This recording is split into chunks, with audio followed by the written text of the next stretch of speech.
Haleluya, puji Tuhan. Shalom, shalom jemaat Tuhan diberkati. Shalom. Apa kabar sore hari ini? Mari kita berikan tepuk tangan bagi Tuhan. Haleluya. Kita akan mulai pada sore hari ini. Mari kita tundukkan kepala. Kita mau berdoa bersama-sama. Besar kasih setiamu dalam hidup kami Tuhan Yesus. Anugerahmu melimpah Bapa, terima kasih. Kalau kami bisa sama-sama hadir di tempat ini Tuhan, memulai ibadah kami. Kami bisa mengikuti ibadah ini Tuhan, merasakan kasih-Mu Tuhan Yesus. Bahkan kami mau merasakan Engkau dalam hidup kami. Roh Kudus menjamah hati kami. Tuhan kuduskan, ampuni dosa salah kami Tuhan. Biar setiap pujian penyembahan yang kami naikkan di hadapan-Mu layak, berkenan dan menyenangkan Engkau. Inilah kehidupan kami Tuhan. Engkau mengambil alih tempat ini. Engkau mengambil alih setiap alat yang kami pergunakan. Engkau mengambil alih hidup kami Tuhan. Biar hidup kami untuk hormat kemuliaan bagi nama-Mu Tuhan Yesus. Terima kasih Bapa. Terima kasih, kami berdoa buat teman-teman kami, buat jemaat tempat ini dalam perjalanan. Tutup, bungkus, serta lindungi mereka sampai di tempat ini. Dan kami berdoa buat hamba-Mu yang akan bawakan firman-Mu, Kau pakai lebih lagi.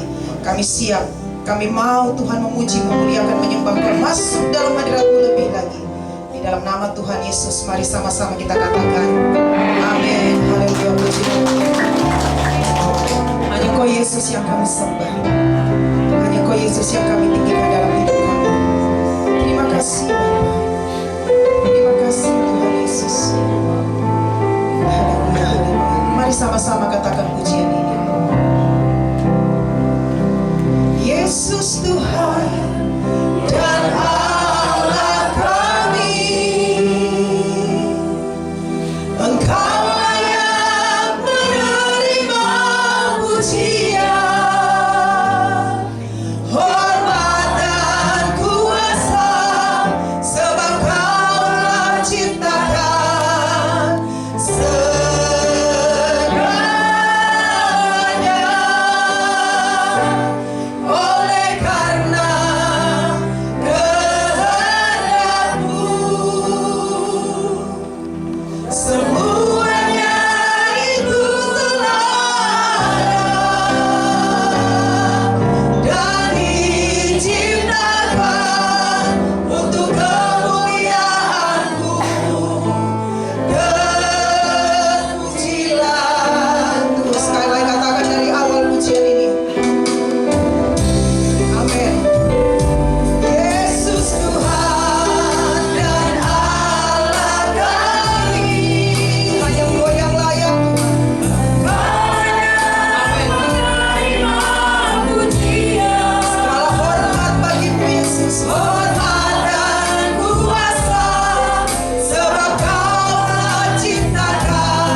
dalam nama Tuhan Yesus. Setiap kita yang sungguh-sungguh mengasihi Tuhan, katakan sama-sama. Amin. Haleluya. Ada sukacita malam hari ini. Amin. Mari lihat kiri kanan, katakan wow. Tuhan kita dahsyat. Tuhan kita ajaib malam hari ini. Amin. Sebab bersama dengan Tuhan kita sanggup mampu untuk melakukan segala perkara. Apa yang tidak pernah kita pikirkan, tidak pernah kita lihat, itu Tuhan lakukan. Haleluya.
tempat ini, puji nama Tuhan. Silakan duduk jemaat Tuhan.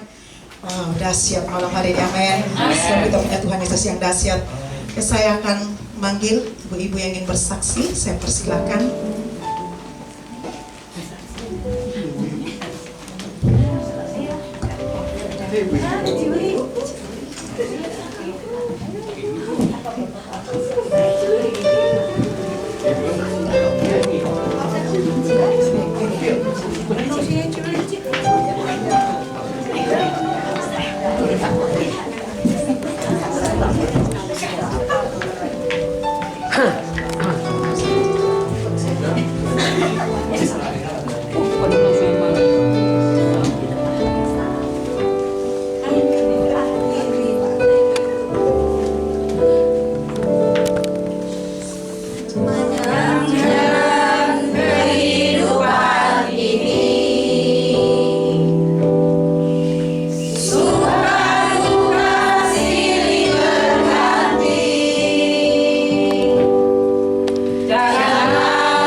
berarti di hadapan Tuhan, amin.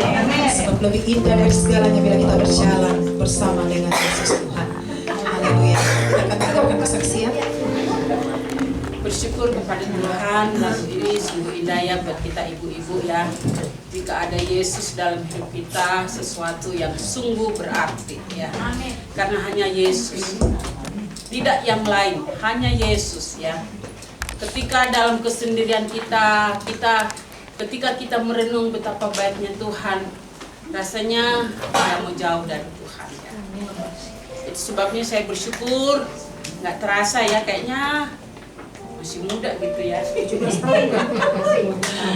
Saya bersyukur kepada Tuhan, saya nggak minta apa-apa ya dalam hidup saya. Saya bilang Tuhan, sejauh mana Tuhan mau pakai hidup saya, pakailah sesuai rencanamu. Ya. Kalau rencana saya banyak saudara ya, banyak sekali rencana saya. Tadi pagi ya, aduh sudah berapa telepon yang masuk. Di sini. Saya bilang gini, kalau ditanya pasti saya mau. Tetapi nggak terasa loh, sudah tua, saya bilang begitu ya. Jangan bilang tua, ya. Jangan bilang tua katanya. Saya bilang oh begitu ya. Tapi tidak bisa dipungkiri ya, karena medan pelayanan yang selalu dipercayakan itu adalah sesuatu yang nggak mudah, ya. Iya, beda tipis ya. Kita nih rata-rata nih sini ABG semua nih. Paling muda, ABG semua kita nih ya. Tapi satu hal saya hanya menjawab, jika Tuhan berkehendak ya, sebenarnya saya sudah harus berangkat seperti yang saya sampaikan beberapa waktu lalu, karena sudah mendesak di sana dan tim dari Medan sudah datang. Kita juga kebingungan bagaimana ini ya. Mereka sudah tinggalkan pelayanan, tapi karena satu dengan yang lain hal, lalu tadi pagi saya putuskan saya tidak bisa berangkat dulu. Kalau Tuhan berkehendak mungkin saya nyusul karena ada pernikahan ya anggota kita dan saya harus memberkati, jadi saya nggak bisa berangkat ya. Tertunda ya untuk NTT. Tapi saya bersyukur ya. Mereka bilang kalau nggak ada ibu nggak seru ya. Semua bapak-bapak, 6 bapak-bapak, ibunya sendiri, gimana nih saudara ya. Dan mereka masih berharap untuk saya nyusul ya. Nyusul karena untuk pelayanan di Kupang itu, daerah Atambua itu daerah yang sangat memang perlu lawatan Tuhan ya. Itu sebabnya saya juga nggak tahu seperti apa cara Tuhan.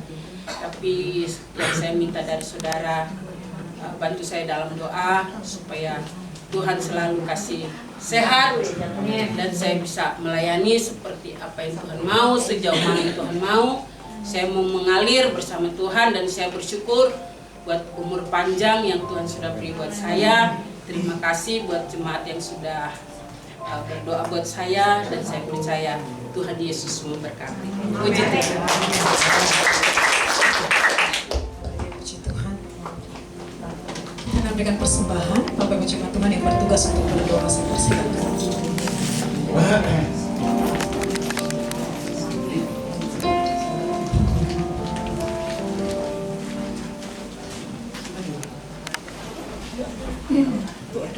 Berdoa.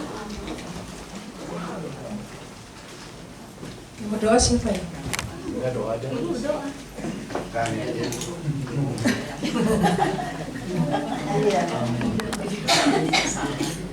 Mari kita satu dalam doa. Tuhan Yesus, Allah Bapa yang Maha Kuasa, terima kasih Tuhan karena Engkau telah mempersatukan kami kembali Tuhan di hari yang indah ini Tuhan.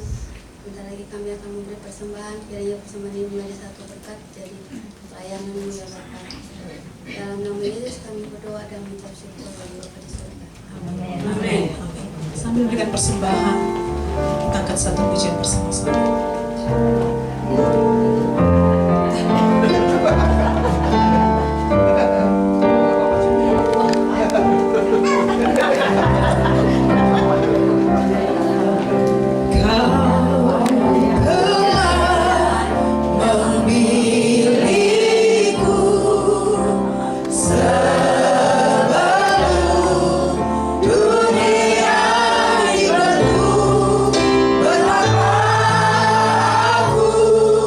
Bersyukur pada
senangnya kami ada di tempat ini ya Tuhan. Tempat di mana kami selalu bergaul karib dengan Engkau. Tempat banyak di antara kami yang dijamah oleh Tuhan. Tempat di mana kami diperbaiki hidupnya. Tempat di mana kami merasakan kehadiran Tuhan yang nyata-nyata ada atas kami semua. Malam hari ini ya Bapa, kami tahu Engkau ada di tengah-tengah kami. Dapatkanlah kami satu persatu. Lawat kami semua. Selamatkan banyak orang melalui setiap firman yang akan kami dengar. Biarlah malam ini terjadi kebangunan rohani di PDI Immanuel. Dapatkan kami semua, jangan lewatkan satu orang pun di antara kami. Karena kalau kami ada di sini, Engkaulah tujuan kami semua. Kalau kami ada di sini, Engkau alasan kami ada di sini. Berfirmanlah Tuhan, kami sudah siap untuk mendengarkan Engkau. Dalam nama Tuhan Yesus Kristus, kita semua yang percaya bersama-sama katakan amin. Silakan duduk. Bapak Ibu sekalian terkasih dalam Tuhan Yesus, Shalom. Salam sejahtera untuk setiap kita yang hadir dalam ibadah ini. Senang sekali saya bisa bersama-sama dengan Bapak Ibu sekalian ada di persekutuan doa Immanuel ini. Karena baru pertama kali saya berkhotbah dan melayani di sini, tidak ada salahnya kalau saya memperkenalkan diri saya. Nama saya Pendeta Julius Parapat. Saya seorang pejabat Peranakan Jawa dan Batak. Ayah saya dari Tarutung, ibu saya dari Pasuruan, dari Jawa Timur. Jadi makanya wajah saya tidak terlalu amuba, asli Batak. Karena ibu saya ada Jawa Timurnya. Ya, saya memiliki istri saya seorang apoteker. Dulu yang saya tahu obat itu pahit, rupanya yang manis itu apotekernya. Anak saya sudah 22 tahun yang pertama, namanya Fanny, lalu yang kedua umurnya 19 tahun, namanya Mervan, dan saya sepenuh waktu melayani Tuhan. Dan saya percaya tidak kebetulan Tuhan menjadikan kita satu keluarga kembali di tempat ini. Saudara, mari kita membuka firman Tuhan dalam Mazmur 126 ayat 1 sampai dengan ayatnya yang ke-6. Tema khotbah saya adalah ketika Tuhan memulihkan hidup kita. Mazmur pasal 126 ayat 1 sampai dengan ayatnya yang ke-6. Saya akan bacakan untuk Bapak Ibu sekalian. Demikianlah firman Tuhan dalam Mazmur 126 ayat 1 sampai 6. Jika Bapak Ibu sudah mendapatkannya, mari perhatikan bagian firman Tuhan ini. Mazmur 126 ayat 1 sampai dengan ayatnya yang ke-6. Pengharapan di tengah-tengah penderitaan. Ketika Tuhan memulihkan keadaan Sion, keadaan kita seperti orang-orang yang bermimpi. Pada waktu itu mulut kita penuh dengan tertawa dan lidah kita dengan sorak-sorai. Pada waktu itu berkatalah orang di antara bangsa-bangsa, Tuhan telah melakukan perkara besar kepada orang-orang ini. Tuhan telah melakukan perkara besar kepada kita, maka kita bersuka cita. Pulihkanlah keadaan kami ya Tuhan, seperti memulihkan batang air kering di tanah negeb. Orang-orang yang menabur dengan mencucurkan air mata akan menuai dengan bersorak-sorai.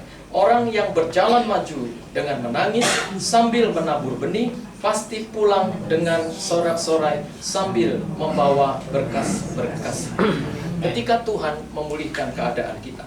Bapak Ibu yang terkasih di dalam Tuhan, siapakah orangnya yang tidak mau mendapatkan pemulihan itu? Mungkin hari ini kitalah orang pertama yang akan mengancungkan tangan kita, lalu berkata, ya Tuhan, pulihkanlah aku. Nah, Alkitab mengajarkan kepada kita bagaimanakah ketika Tuhan memulihkan keadaan seseorang itu. Hal yang pertama yang saya dapatkan dalam pembacaan ini, ketika Tuhan memulihkan keadaan kita, Dia memulainya di Sion kita terlebih dahulu. Kalimat yang pertama dikatakan di ayat 1, ketika Tuhan memulihkan keadaan Sion. Saudara, apakah arti Sion? Sion itu searti dengan Yerusalem. Jadi kalau Bapak Ibu buka Alkitab buku, di belakangnya ada kamus, maka coba cari di sana kata Yerusalem dan kata Sion. Maka Bapak Ibu akan menemukan bahwa Sion dan Yerusalem didefinisikan sebagai tempat yang searti dengan Yerusalem. Yerusalem artinya sama dengan Sion, artinya adalah titik pusat ibadah orang percaya. Jadi ketika Tuhan pertama kali memulihkan hidup kita di titik Sion kita, maka Dia memulai pemulihan itu biasanya di titik pusat ibadah. Tuhan tidak memulainya kadang di tempat yang lain. Tuhan kadang tidak memulainya di keuanganmu lebih dahulu. Tuhan kadang tidak memulainya dalam masalahmu terlebih dahulu. Dia memulainya sepanjang saya melayani Tuhan. Sepanjang itu saya dapati dia memulai di titik ini. Sehingga perhatikan titik pusat ibadahmu. Perhatikan ibadah kita dalam hidup yang kita jalani ini. Kalau sikap ibadahmu baik, maka saya akan jempol buat saudara. Kalau ada suami yang sikap ibadahnya baik, maka itulah suami yang jempolan. Kalau ada istri yang sikap ibadahnya juga baik, maka itu juga istri yang jempolan. Ya. Sepanjang ada ibadah yang baik dalam hidup satu keluarga, maka saya melihat ada banyak hal yang Tuhan bisa lakukan dalam keluarga itu. Tapi jika pusat ibadahmu, titik sionmu tidak baik-baik saja, bagaimana Tuhan memulai pemulihan itu sekarang? Sehingga kalau kita jadi suami, jadilah suami yang memiliki sikap ibadah yang baik. Kalau kita jadi istri, jadilah istri yang memiliki sikap ibadahmu yang terbaik. Kalau kita jadi keluarga yang beribadah dengan baik. Kalau kita jadi anak-anak Tuhan, jadilah anak-anak Tuhan yang melakukan dan memiliki sikap ibadahmu dengan cara yang terbaik juga. Ya. Karena di mana ada ibadah yang baik, di situ pasti Tuhan banyak bekerja. Sehingga kalau ada suami yang ibadahnya baik, istri yang ibadahnya baik, pasti hubungan mereka terjaga. Ya. Berapa banyak rumah tangga sekarang ini hancur bukan karena Tuhan gak baik, Bapak Ibu. Bukan karena Tuhan gak adil sama kita. Bukan karena Tuhan gak mengasihi kita. Tapi kadang karena kita tidak membangun mesbah saja di rumah kita. Ya. Ada banyak masalah-masalah rumah tangga. Sehingga saya selalu bilang sama bapak-bapak gak boleh berubah sama ibu. Ya. Perhatikan sikap ibadah kita. Kalau sikap ibadah kita baik, kita bisa mengasihi Tuhan, pasti kita juga bisa mengasihi pasangan dan istri atau suami kita. Amin. Ya. Di luar sana banyak orang yang dulunya bilang I love you, sekarang udah I lupa you. Yang kita nggak boleh kalau dulu bilang I love you mama, sekarang juga harus tetap I love you ya Pak. Ya. Jangan dulu I love you, sekarang I lupa you. Ya. Kalau kita jadi suami yang baik. Kalau kita jadi istri yang baik. Itu baru keluarga yang jempolan. Ya. Gimana Pak caranya bisa bertahan dalam sebuah rumah tangga yang begitu lama? Karena ada banyak orang yang berkata, Pak, kalau udah nikah 5 tahun, 10 tahun, wah itu Pak udah kayak bestie tahu. Kayaknya udah gak kayak dulu lagi, jantung kita copot, kita pungut lagi, copot, kita pungut lagi. Kalau waktu lihat dia, gitu ya. Ya sekarang Pak udah kayak temen sendiri, kayak gak ada rasa apa-apa. Ya salah. Ya terus saya ajarin sama Bapak itu, Bapak mau diajarin gimana caranya tiap hari rasa pacaran? Lah emang gimana Pak? Ya kembangkan cinta. Banyak cara untuk mengembangkan cinta dalam hidup berkeluarga. Ya, cinta itu kreatif, Bapak Ibu. Ya, sehingga kalau anak saya ulang tahun, saya tidak melulu kasih Alkitab kepada dia tiap tahun. Kalau dia ulang tahun, tiap tahun saya kasih Alkitab gitu ya. Nah, ada seorang pendeta, dia punya anak umurnya 25 tahun, Alkitabnya ada 25. Ya, temennya main ke rumah terus dia bilang, "Ini Alkitab jemaat ya lo taruh di kamar lo." Bukan. Ini Alkitab gua tahu, tiap gua ulang tahun tahu tuh bokap gua mentang-mentang pendeta, dia kasih gua Alkitab terus tiap tahun, tiap ulang tahun gitu ya. Ya, itu namanya nggak kreatif kalau menurut saya. Istri kalau ulang tahun ya kadangkala jangan hanya dikasih selamat ulang tahun ya Ma gitu ya. Kadangkala istri itu kan bukan hanya butuh kasih sayang, tapi juga butuh kasih uang. Kadang satu kali kita bikin kejutan sama dia, Ma coba dong merem mata kamu, kata ngapain sih? Udah merem aja, nggak mau ya udah aku tutupin ya. Kita ikat dulu matanya, terus kita suruh kamu merem diam aja gitu, terus kita pasangin sesuatu di lehernya. Waktu kita suruh buka, coba lihat Ma apaan sih? Ya ampun, kamu beliin aku kalung sayang. Ya iyalah. Walaupun ibu-ibu kalau udah lihat kalung dia langsung bilang lumayan kalau nggak ada uang. Bawaannya digadein melulu gitu ya. Kalau punya kalung, kalau punya cincin gitu ya. Ya cinta itu kreatif Bapak Ibu. Ya. Cara mengembangkan cinta itu banyak ya, dengan pemberian, dengan panggilan. Panggilannya kan sekarang aja udah banyak. Ada Mimi, Pipi, ya kan itu kan cara kita mengembangkan cinta. Ada Pepo, Memo, ya kan. Kalau saya Papos, Mamos gitu ya. Karena waktu saya panggil istri saya di Mall Harta Gading, "Ma, itu mama-mama yang lain pada ngeliat saya." Terus saya bilang, "Bukan saya Bu." Saya panggil istri saya. Sejak itu saya bilang sama istri saya, "Hari ini mulai sekarang kamu panggil aku Papos aku panggil kamu Mamos. Jadi kalau di tempat keramaian ada yang panggil saya Pos, itu saya tahu itu pasti istri saya. Dan nggak ada istri orang yang panggil suaminya dengan begitu, kecuali istri saya sendiri. Saya pernah lihat seorang ibu nih panggil suaminya di gereja loh. Dia panggil begini loh. Waduh, saya kaget lihat ibu begitu panggil suaminya cuma gitu aja. Udah gitu suaminya dengar terus dia bilang lagi, iya mah gitu. Rupanya menurut suaminya nggak ada istri manapun yang panggil suaminya seperti itu kecuali istrinya sendiri. Nah karena saya hamba Tuhan, saya harus tegur dong. Aduh bu, masa ibu panggil suami, panggil bapak cuma gitu aja. Udah gitu kalau dibegituin jangan mau ya. Panggil saya dong, Hani kek, sayang kek. Ya istrinya bilang apa? Aduh pak, suami saya tuh nggak mau dipanggil sayang. Karena buat dia makanan yang jatuh belum 5 menit pun dibilang sayang. Ya panggil apa kek gitu. Masa panggilnya cuma gitu aja gitu ya. Kadang pak di rumah begini aja dia udah datang katanya. Wah, gawat. Saya pernah lihat ada bapak-bapak panggil ibu istrinya di gereja nih panggil, "Hai, pencuri." Waduh, terus saya tuh, "Pak, ada apa pak? Jangan sampai ibu diteriakin maling loh." Enggak pak, kalau orang Ambon itu panggilan udah sayang sekali. Ya, tapi kita dari suku lain kan nggak ngerti, ntar ibu diteriakin maling. Kan kasihan gitu ya. Nah dari hal-hal kecil seperti itu, bagaimana caranya mengembangkan cinta, kita jadi orang-orang yang pasti berjalan dalam kemenangan lepas kemenangan. Ya, memang kita punya masalah Bapak Ibu, tapi kalau sikap ibadah kita baik, kita tahu siapa yang kita andalkan. Kita tahu kepada siapa kita percaya. Paulus berkata, aku tahu kepada siapa aku percaya.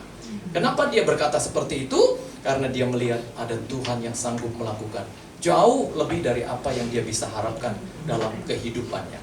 Sehingga untuk menggugat Tuhan dalam keadaan kita yang sulit sekarang ini tidak perlu. Ya. Saya pernah membaca satu tesis judulnya Menggugat Tuhan. Ya. Saya kaget lihat judul tesis itu.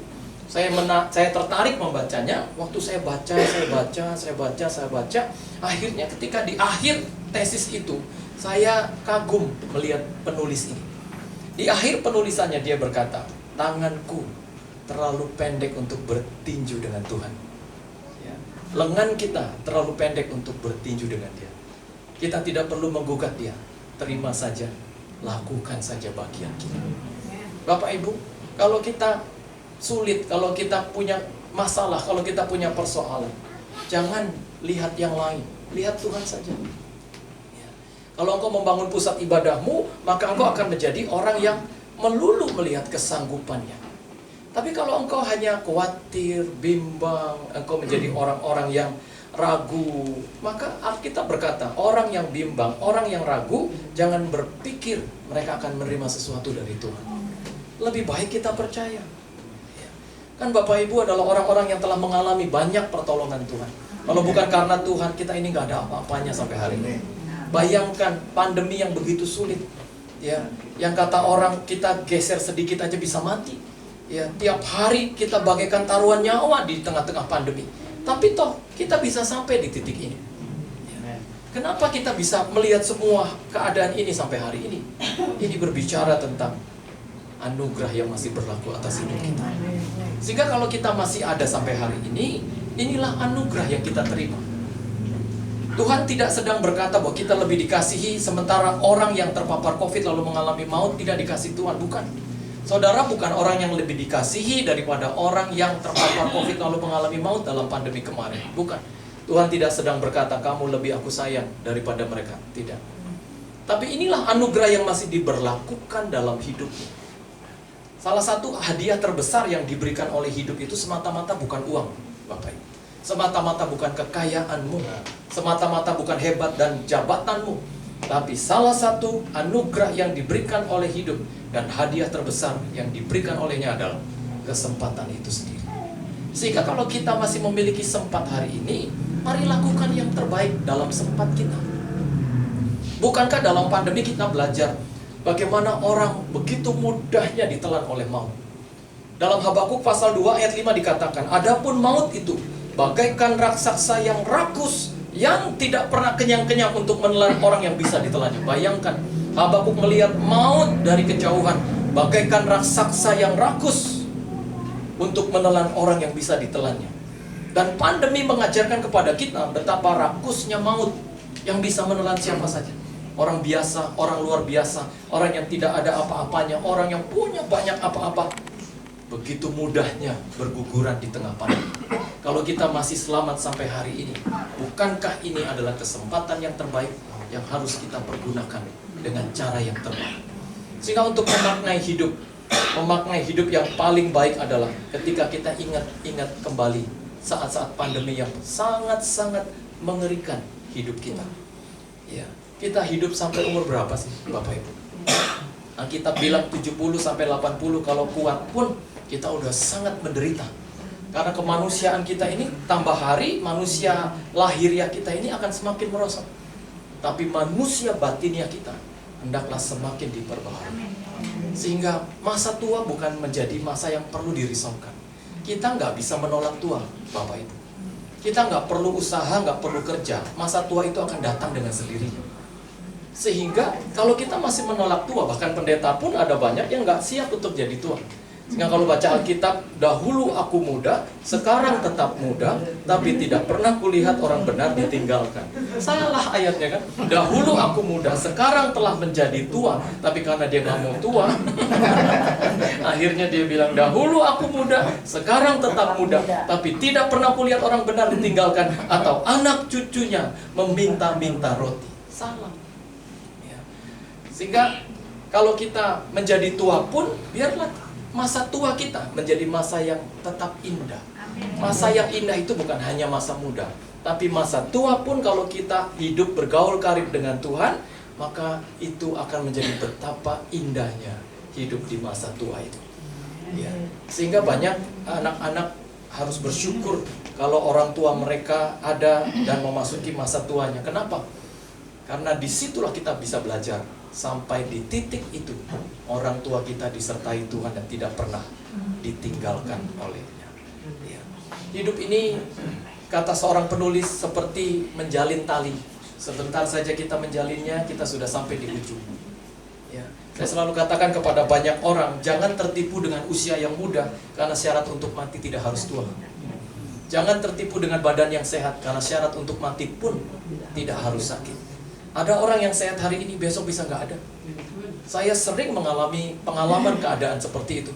Ada orang yang tadi malam masih telepon lama, tiba-tiba paginya kita sudah dapat kabar, Pak, si ini dipanggil Tuhan. Lalu saya bilang, hah? Tadi malam masih ngobrol dengan saya di telepon. Iya Pak, Tuhan berkehendak lain. Malam masih ngobrol, pagi kita bisa bilang, debu kembali kepada debu, manusia kembali kepada penciptanya. Terlalu ngeri kalau kita masih main-main dengan Tuhan. Dan kadang ajal itu tidak menunggu tobat kita. Ada orang yang belum sempat tobat, tiba-tiba ajal sudah keburu datang. Ada orang belum sempat memperbaiki diri, tiba-tiba maut sudah keburu menjemputnya. Sehingga apa yang harus kita lakukan?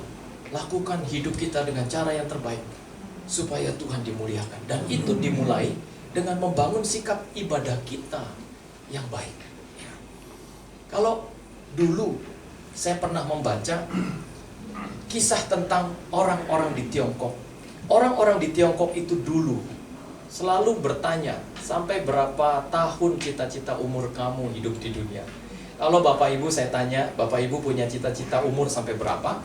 Mungkin ada yang bilang, saya mau sampai 80 Pak, saya 90, saya sampai 100, saya kalau bisa 1000 tahun lagi. Cuma masalahnya kan nggak bisa, ya Bapak Ibu hidup 1000 tahun lagi. Ya. Nah kalau dulu di Tiongkok itu ditanya, kamu mau hidup sampai berapa tahun? Kalau ada bapak-bapak yang bilang, saya mau hidup sampai 80 tahun. Kalau waktu dia bilang itu usianya 60 tahun, berarti sisa 20 tahun. Nah kalau 1 tahun itu sama dengan 365 hari, dikalikan 20, dia total jumlahnya. Waktu dia total jumlahnya, dia pergi ke pasar, lalu dia beli kelereng. Lalu kelereng itu dia bawa pulang ke rumah, dia taruh di dalam kotak, dan mulai besok pagi dia buang 1 kelereng. Tiap pagi orang ini buang 1 kelereng. Kalau dia pergi keluar kota, dia akan bilang sama pembantunya, hambaku tolong buang 1 kelereng tiap pagi ya, selama aku pergi. Dan aku pulang nanti, aku yang akan membuangnya tiap pagi. Lalu pembantunya akan berkata, Tuhan, ini kelereng masih bagus, lagi pula dia masih baru, dan warnanya juga masih cemerlang. Lalu Tuhannya akan berkata, tidak, karena itulah gambaran waktu kemarin. Seindah-indahnya waktu kemarin, itu bukan lagi milik kita. Secemerlang-cemerlangnya masa lalu, itu bukan lagi milik kita. Itu adalah sesuatu yang sudah terbuang dan sirna dari hidup kita. Waktu dia pulang, tiap pagi dia buang satu. Tiap pagi dia selalu buang satu kelereng. Sampai orang ini sadar bahwa sisa kelerengnya sudah tidak banyak. Tapi Bapak Ibu, saya mau katakan buat Bapak Ibu sekalian, siapa yang bisa tahu berapa sisa kelereng hidupnya hari ini? Jangan-jangan sudah tidak banyak. Jangan-jangan sudah tinggal sedikit. Siapa yang bisa mengerti tentang sisa kelereng hidupnya hari ini? Ya, dan itulah kita. Kita nggak tahu seberapa meter lagi kita bisa hidup di dunia ini. Seberapa waktu lagi kita bisa hidup di dunia ini. Kita hanya bisa berserah. Kita hanya bisa berkata kepada Tuhan, jika namaku dipanggil ya Tuhan, aku ada. Ya. Nah, kalau kita melihat hidup ini begitu fananya, lalu apa yang harus kita lakukan?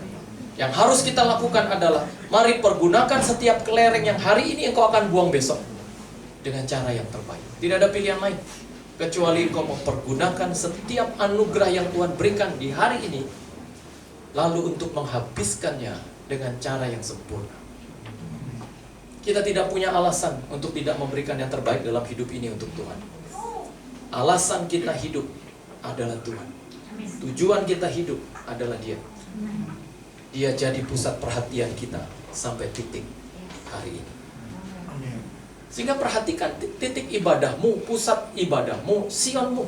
Karena di saat engkau membangun sikap ibadahmu dengan baik, maka Tuhan dikatakan saat Tuhan memulihkan keadaan Sion, Dia pasti pulihkan kita. Lalu yang kedua, bagaimanakah ketika Tuhan memulihkan hidup seseorang? Ketika Tuhan memulihkan hidup seseorang, Dia bukan hanya memulainya di Sion kita saja. Tetapi Alkitab berkata pada ayat 2, pada waktu itu mulut kita penuh dengan tertawa dan lidah kita dengan sorak-sorai. Pada waktu itu berkatalah orang di antara bangsa-bangsa, Tuhan telah melakukan perkara besar kepada orang-orang ini. Tuhan telah melakukan perkara besar kepada kita, maka kita bersuka cita. Yang kedua, ketika Tuhan memulihkan hidup kita, Dia bukan hanya memulihkan Sionmu, tetapi Dia juga memulihkan setiap kata-kata dan perkataan kita.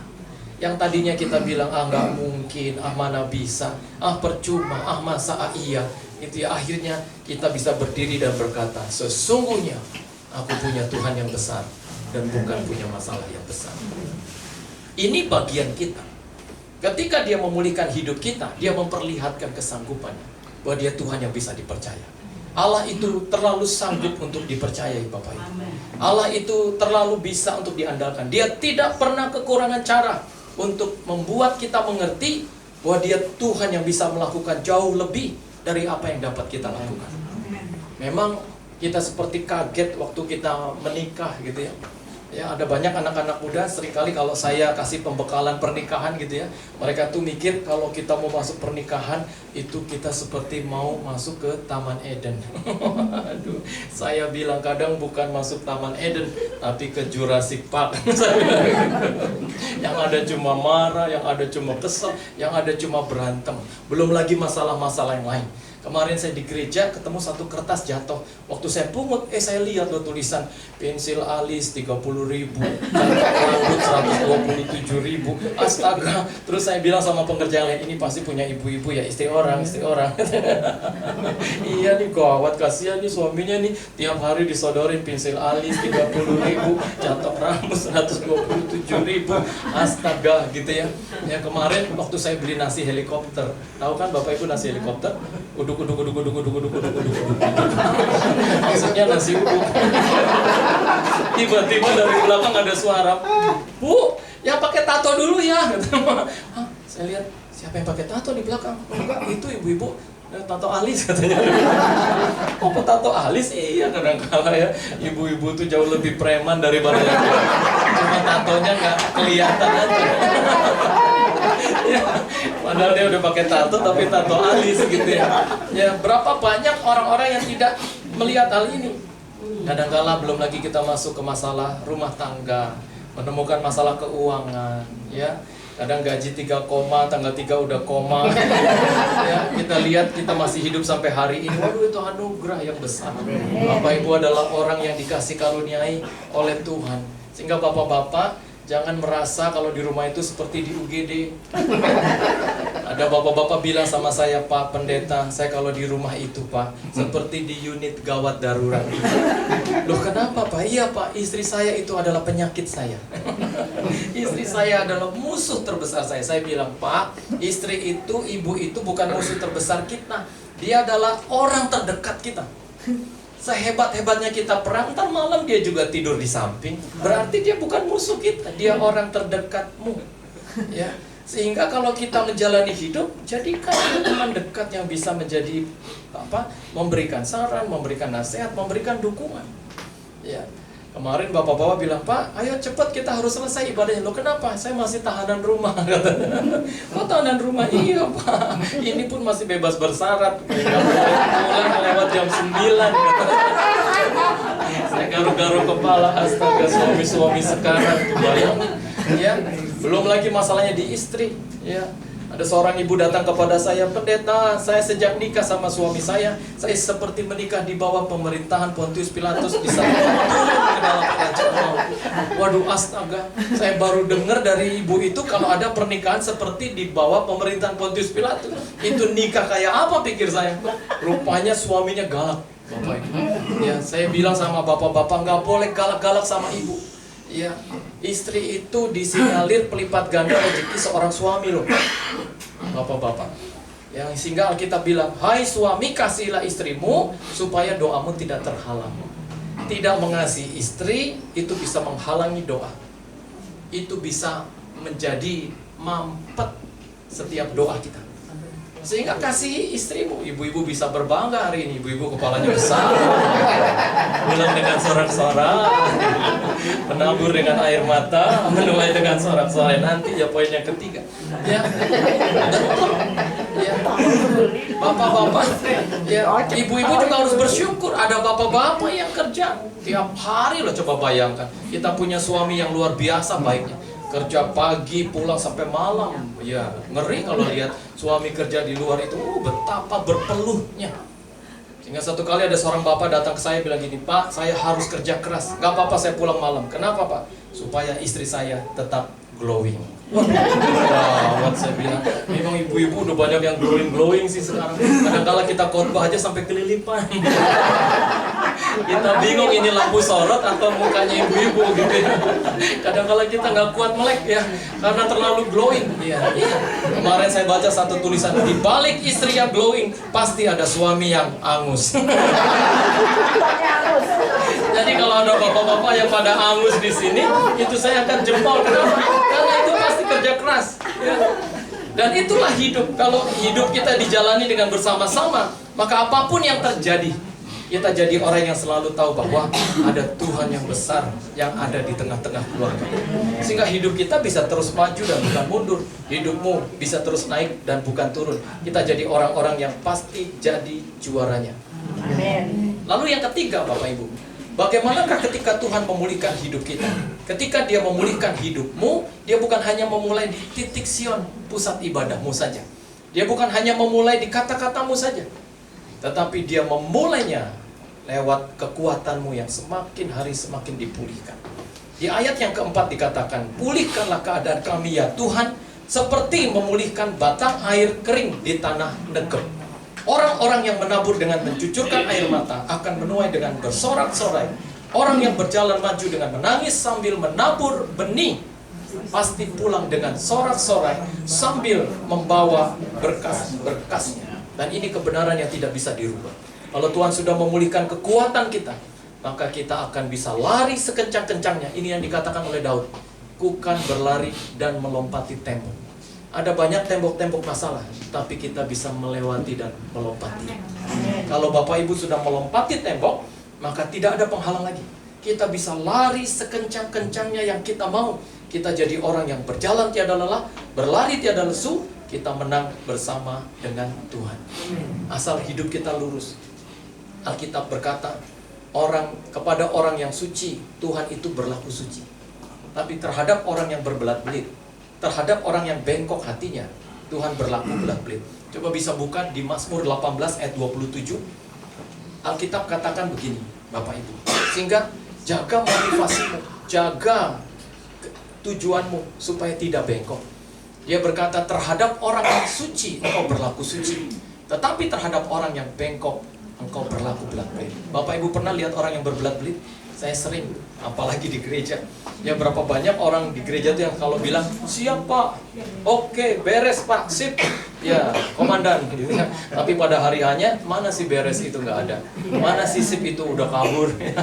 Mana si siap itu udah nggak tahu apa yang dia kerjakan. Nah berapa banyak orang yang seperti itu yang dikatakan berbelat-belit. Kita pusing menghadapi orang yang berbelat-belit. Tapi Tuhan bisa berlaku berbelat-belit kepada kita. Bukan karena dia tidak mengasihi kita, tetapi karena hati kita tidak lurus. Hatimu bengkok, motivasimu bengkok.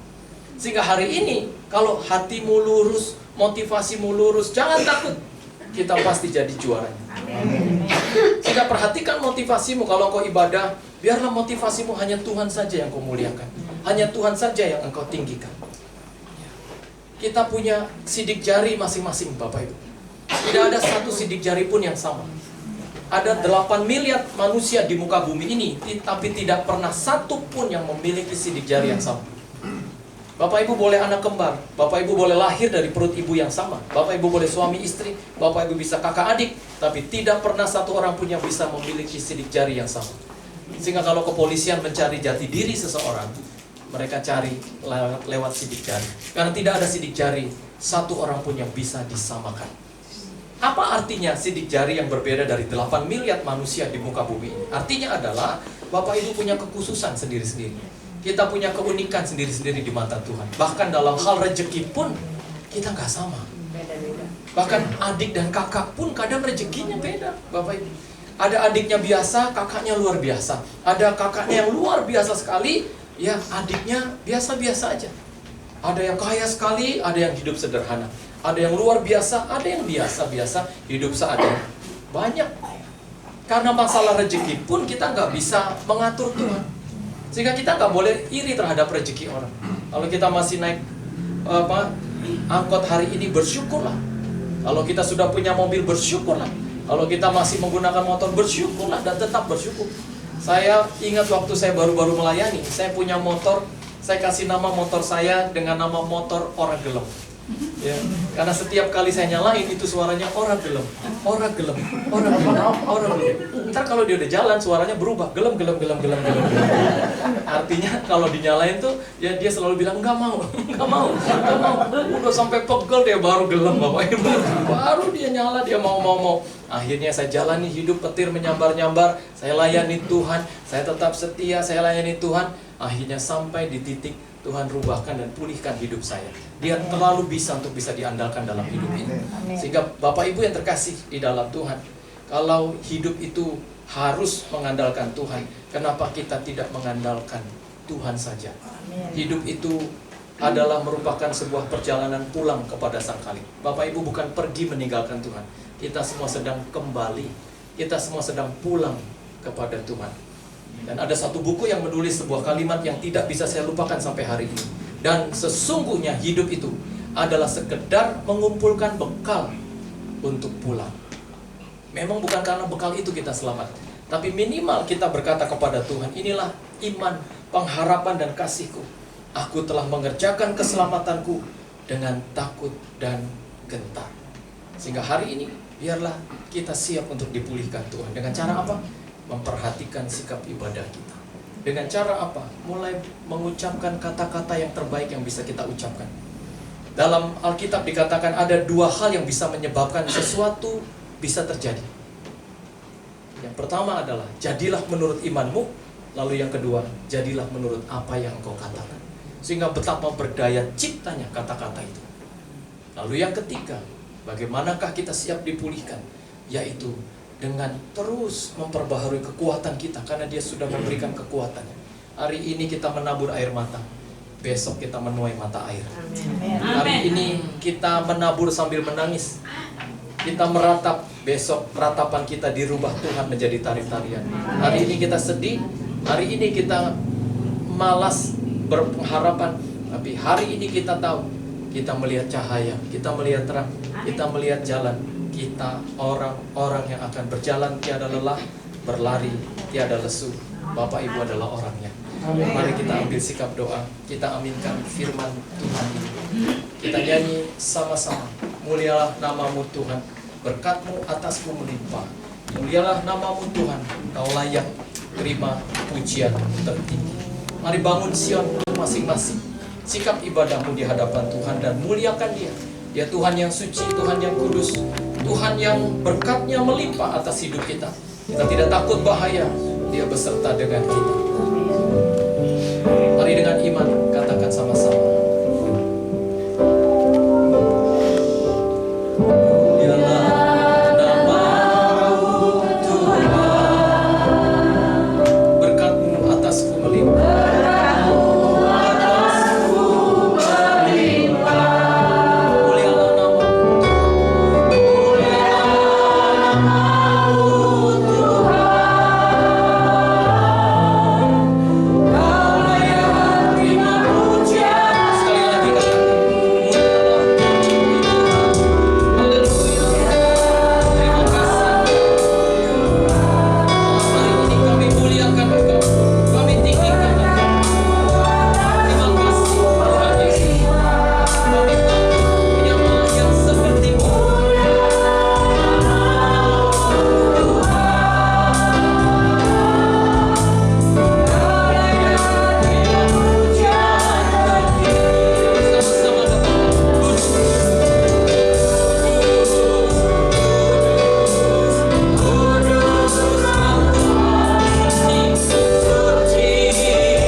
mendengar Tuhan berbicara kepada kita.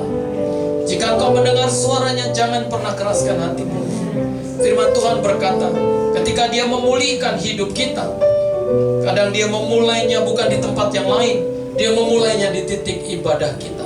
Hari ini perhatikan sikap ibadahmu, perhatikan titik pusat ibadah keluargamu. Jadi keluarga-keluarga yang berkemenangan karena engkau membangun mesbah doamu.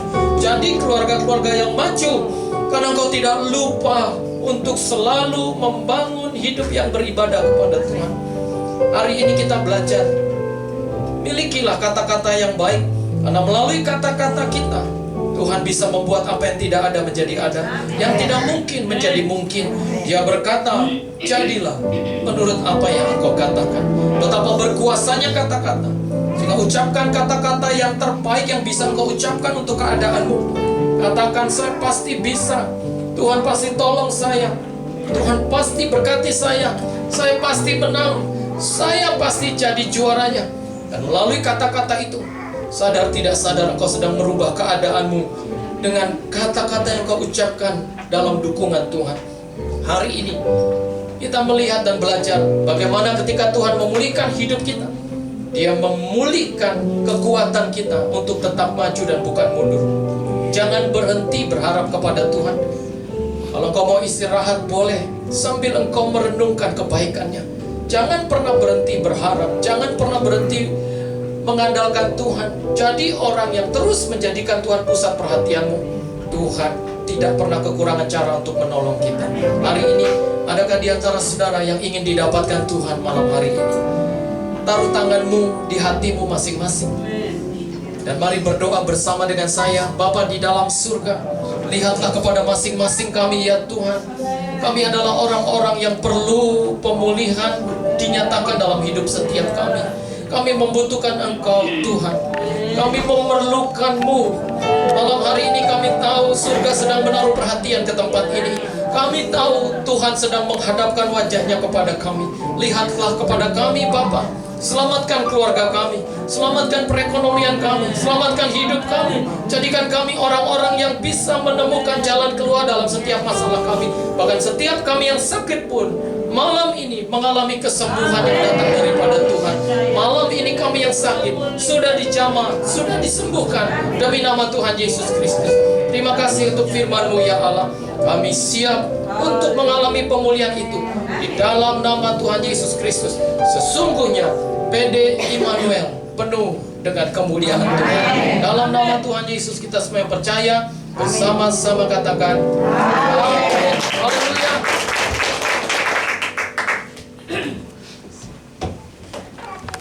Haleluya, puji Tuhan.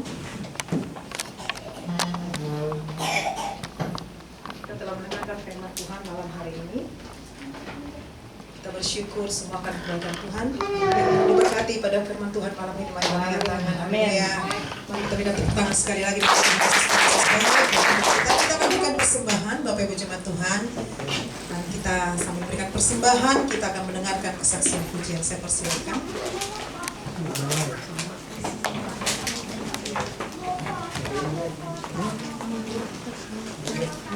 Cinta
Saya undang setiap kita berdiri. Kita berdoa. Bapa yang baik, Bapa yang kami puji, kami sembah, kami tinggikan, kami agungkan. Kan senantiasa kami muliakan di dalam Putramu yang tunggal, Tuhan Raja dan Juru Selamat dalam hidup kami, Tuhan Yesus Kristus. Kami bersyukur Tuhan malam hari ini luar biasa Tuhan. Kami bersyukur Tuhan karena kebaikan-Mu kami ada di tempat ini. Kami diberkati dengan pemberitaan firman-Mu bahwa Tuhan Kau menyatakan Kau Tuhan yang sanggup memulihkan kehidupan setiap kami. Kau Tuhan yang sanggup mendatangkan karya tangan kuasa-Mu ada dalam hidup kami masing-masing, sehingga membuktikan bahwa Engkau Allah yang hidup, Allah yang berkuasa, Allah yang nyata hadir di dalam Tuhan Yesus Kristus, Allah yang menyatakan kuasa pemulihan-Mu itu menjadi bagian hidup kami. Terima kasih Tuhan buat firman-Mu malam hari ini. Roh Kudus, mari ajar setiap kami Tuhan, untuk kami Tuhan membangun kehidupan ibadah kami yang menyukakan hati-Mu, yang seturut kehendak-Mu. Bahkan Tuhan, ajar kami Roh Kudus, untuk setiap kami juga selalu Tuhan menyerahkan tubuh jiwa roh kami, bahkan pikiran perasaan kami, lidah mulut bibir kami Tuhan. Setiap anggota-anggota tubuh kami dari ujung rambut sampai telapak kaki, bahkan organ-organ tubuh kami juga kami mau serahkan kepada Tuhan. Sebab itu adalah ibadah yang sejati. Terima kasih Bapa.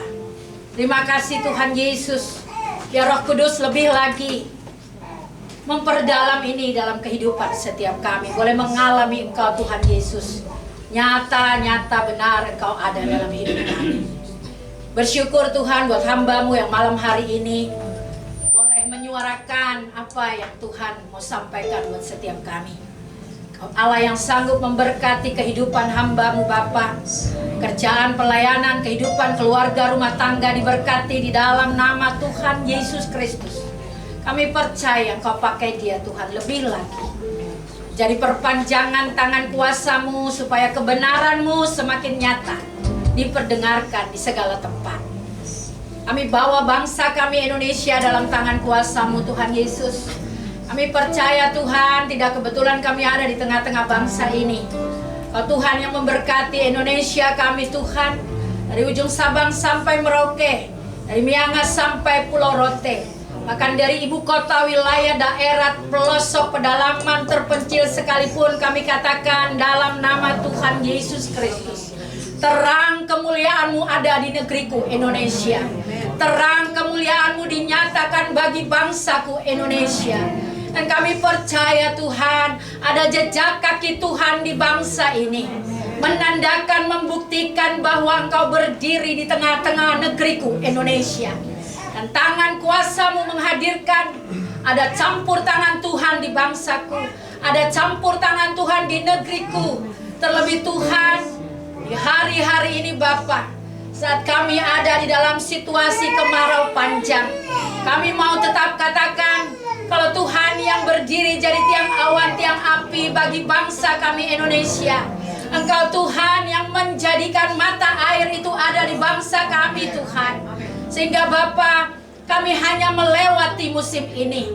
Kami tidak mengalami sesuatu yang luar biasa karena Allah kami adalah Allah yang hidup, Allah yang berkuasa di atas segala-galanya. Kami tidak takut bahaya apapun Tuhan. Kalau kami sepenuhnya menyandarkan hidup kami hanya kepada-Mu. Karena kami tahu semuanya berjalan karena ada kontrol dan kendali tangan kuasa-Mu Tuhan Yesus atas setiap kehidupan orang-orang percaya. Terima kasih Tuhan. Berdoa buat persiapan pemilu tahun 2024 Tuhan. Kami mau serahkan semuanya kepada-Mu. Karena kami tahu Tuhan, tangan kuasa-Mu turut bekerja mendatangkan sesuatu yang baik bagi bangsa kami.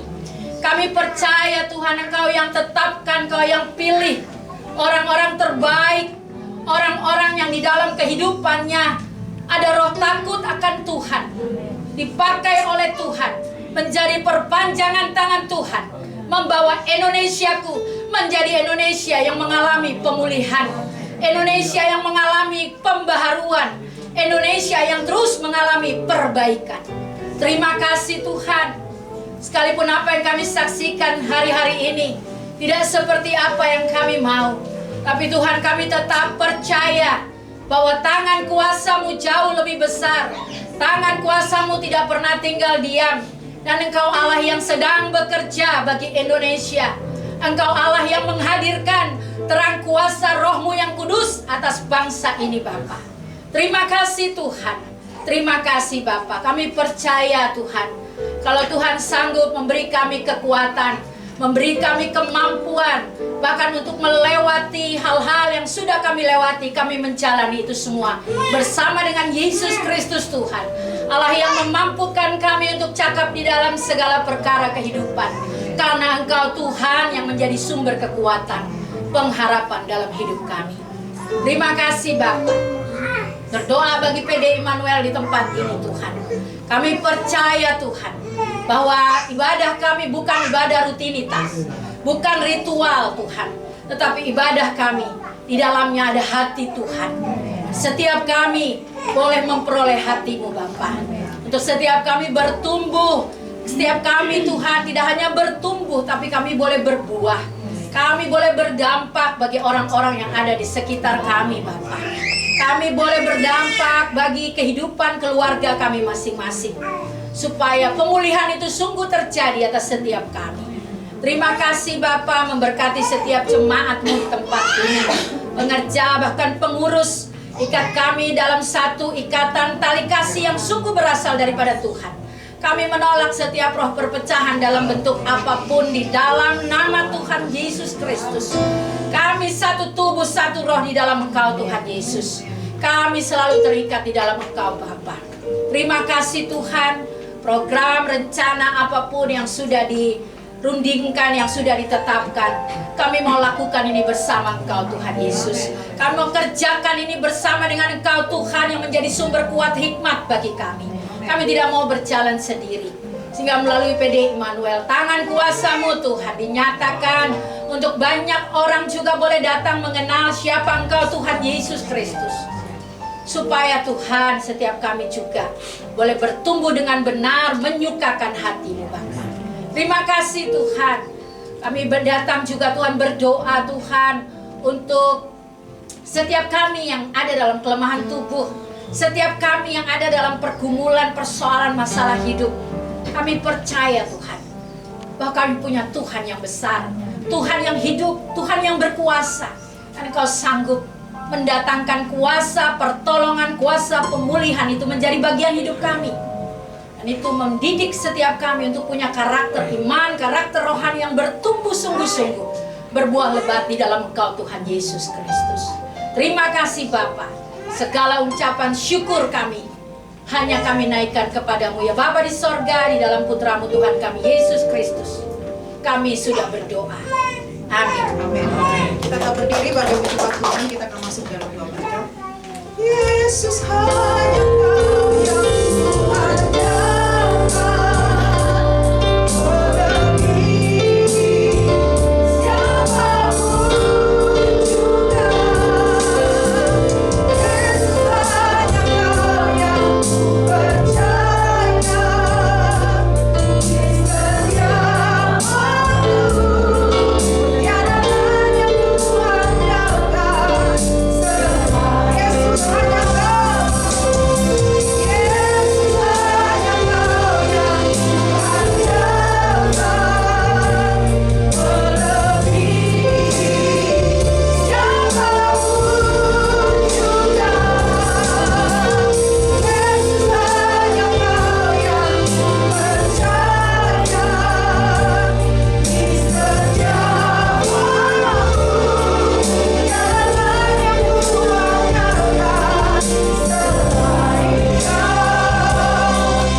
Terkasih di dalam Tuhan, mari arahkan hatimu kepada Tuhan dan terimalah setiap anugerah dan berkat-Nya yang dinyatakan menjadi bagian dalam hidup kita.